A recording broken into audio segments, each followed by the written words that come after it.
Halo semua, salam sejahtera Malaysia. Tuan-tuan dan puan yang saya hormati, terima kasih kerana terus setia dan bersama di dalam channel ini. Beginilah keadaan di negeri jiran, negara jiran, Vietnam, di Saigon City. Oke, tuan-tuan dan puan yang saya hormati,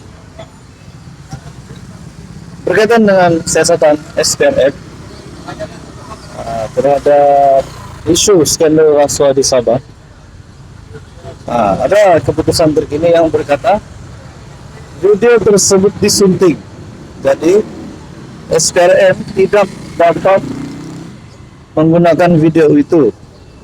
Mungkin maksudnya video tersebut tidak boleh digunakan pakai untuk siasatan seterusnya.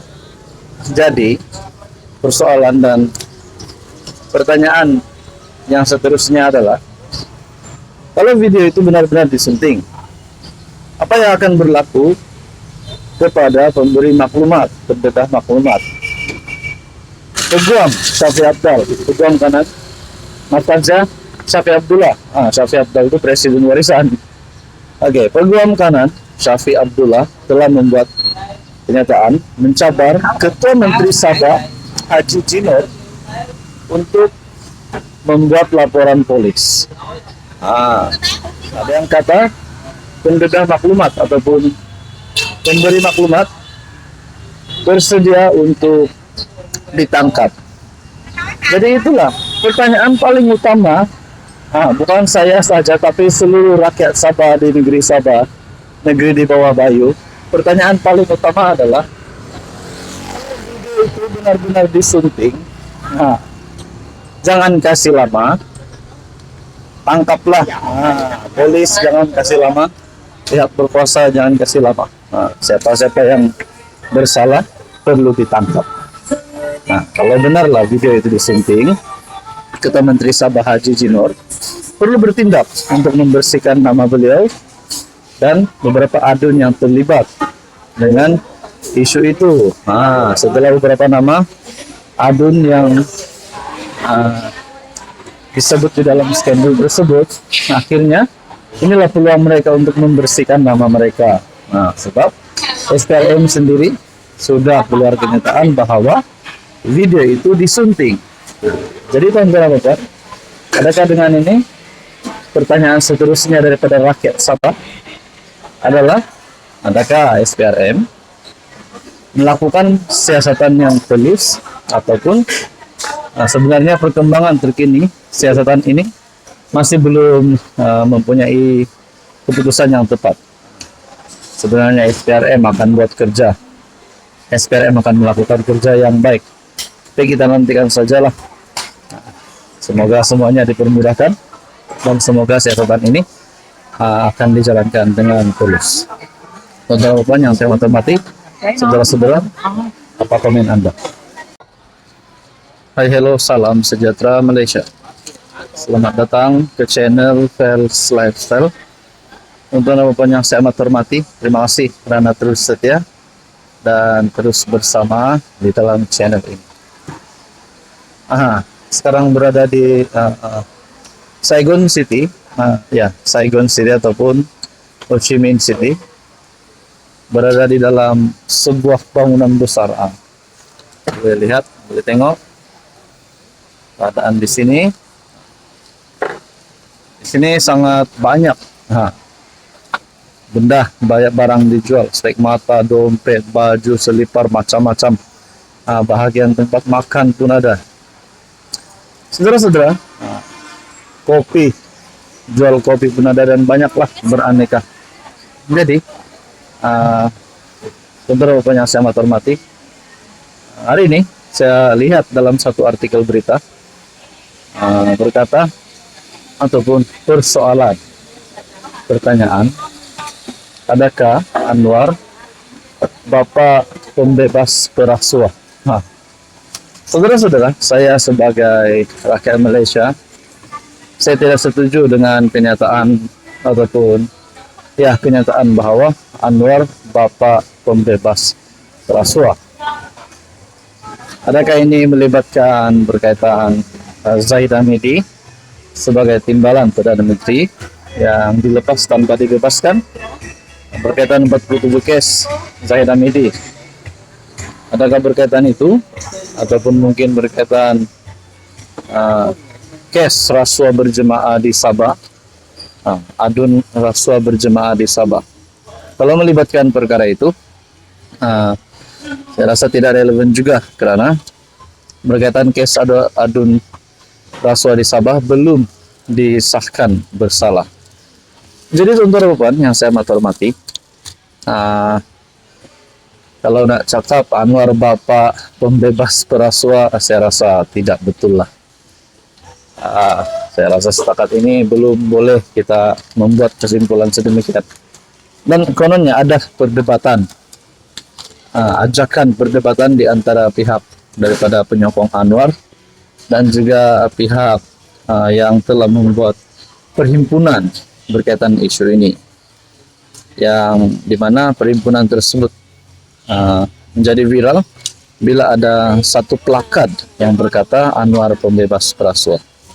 Kalau benarlah Anwar pembebas perasuah, saya rasa itu adalah satu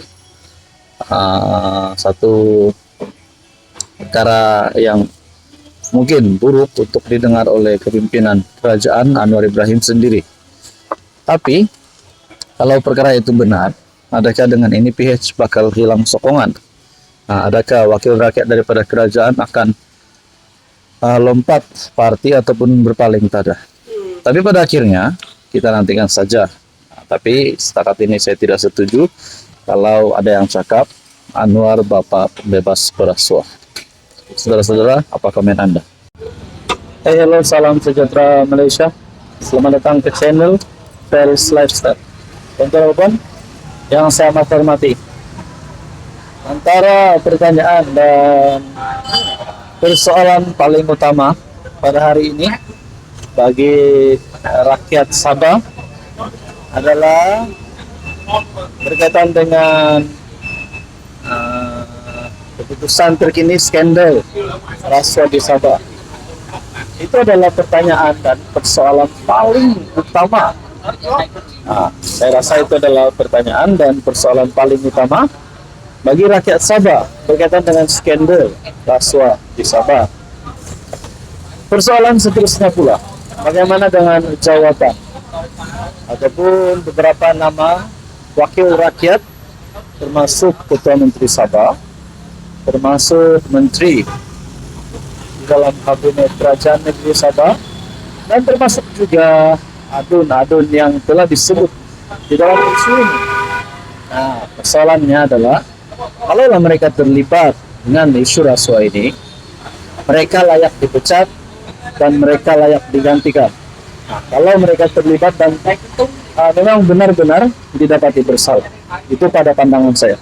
Sebab rakyat Sabah, saya menyatakan suara rakyat Sabah melalui channel ini, mereka tidak suka pemimpin yang rasuah. Jadi saya pun juga pemimpin yang rasuah, sakau, memang rakyat Sabah tolak. Saudara-saudara, bercakap tentang undian.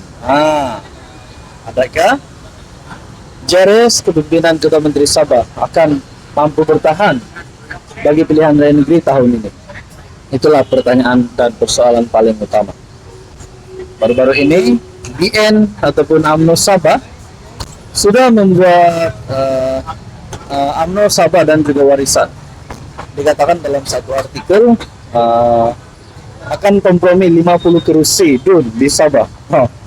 Jadi pertanyaannya, adakah benar-benar mereka akan berkompromi 50 kursi?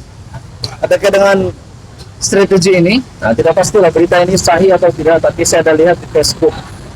Kalau benarlah UMNO Sabah dan juga JRS, warisan akan membuat kompromi dan melakukan tindakan ini, mungkinkah ini akan menumbangkan Haji Jinor? Mungkinkah ini akan menumbangkan JRS, Kerajaan Negeri Sabah? Saudara-saudara yang saya hormati, tuan-tuan, kalau ini akan menumbangkan HJJ, menumbangkan Ketua Menteri Sabah, akhirnya dengan ini mungkin Syafi Abdal ataupun Bung Mokhtar boleh menjadi Ketua Menteri Sabah, dan salah satu menjadi timbalan Ketua Menteri Sabah.